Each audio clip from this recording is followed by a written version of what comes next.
யாருடைய ஸ்பெஷலே என்னன்னு சொன்னா, எந்த இடத்துல வெக்கப்படுகிறோமோ, எந்த இடத்துல தலை குனிகிறோமோ, எந்த இடத்துல அவமதிக்கப்படுகிறோமோ, எந்த இடத்துல நிந்திக்கப்படுகிறோமோ, எந்த இடத்துல ஜனங்கள் எல்லாம் வேணான்னு சொல்லி நம்மளை தள்ளுகிறார்களோ, எந்த இடத்துல நீங்களும் நானும் முன்னுக்கு வராதது போல் இருக்கிறதோ, அதே இடத்துலதான் உங்களையும் என்னையும் நான் உன்னோடு கூட இருக்கிறேன் என்று சொல்லி அநேக கண்கள் பார்க்கும்படியாக நம்மளை உயர்த்தி நடத்த அவர் வல்லமை உள்ளவராக இருக்கிறார்.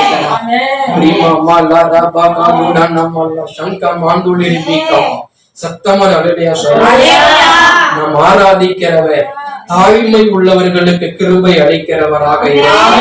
நீங்களும் நானும் தாய்த்தும் பொழுது, நீங்களும் நானும் தேவ சமூகத்துல தாழ்மையோடு கூட காத்து கொண்டு இருக்கும் பொழுது, நிச்சயமாக அவருடைய வார்த்தைக்கு கீழ்ப்படிந்து நாம் வாழும் பொழுது கர்த்தர் நிச்சயமாக நம்மளை உயர்த்தி நடத்த போகிறார். சும்மாவா யாரையும் கர்த்தர் உயர்த்த மாட்டார். யாரெல்லாம் அவரை தேடுகிறார்களோ, யாரெல்லாம் கர்த்தருக்கு பிரியமான ஒரு வாழ்க்கையை தனிப்பட்ட வாழ்க்கையில வாழ்கிறார்களோ, யாரெல்லாம் ஆண்டவருக்கு பிரியமாக நடந்து கொள்ளுகிறார்களோ, யாரெல்லாம் கர்த்தர் அவர் எதிர்பார்க்கிற இருதயம் உள்ளவர்களாக யாரெல்லாம் இருக்கிறார்களோ, அவர்களை கர்த்தர் நிச்சயமாக வாளாக்காமல் தலையாக்குவார், கீழாக்காமல் அவர் மேலாக்க வல்லவர்.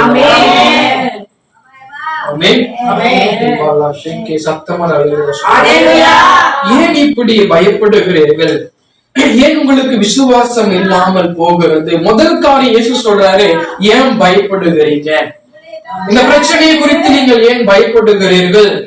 இந்த வாழ்க்கையை குறித்து நீங்கள் ஏன் பயப்படுகிறீர்கள்? உங்களுடைய எதிர்காலத்தை குறித்து இன்றைக்கு ஏன் நீங்கள் பயந்து கொண்டு இருக்கிறீர்கள்? உங்களுடைய குடும்பத்தை குறித்து ஏன் பயந்து கொண்டு இருக்கிறீர்கள்? உங்களுடைய சரீரத்தில் இருக்கிறதான பலவீனத்தை குறித்து ஏன் பயந்து கொண்டு இருக்கிறீர்கள்? ஆனா கர்த்தர் சொல்றாரு, நீங்க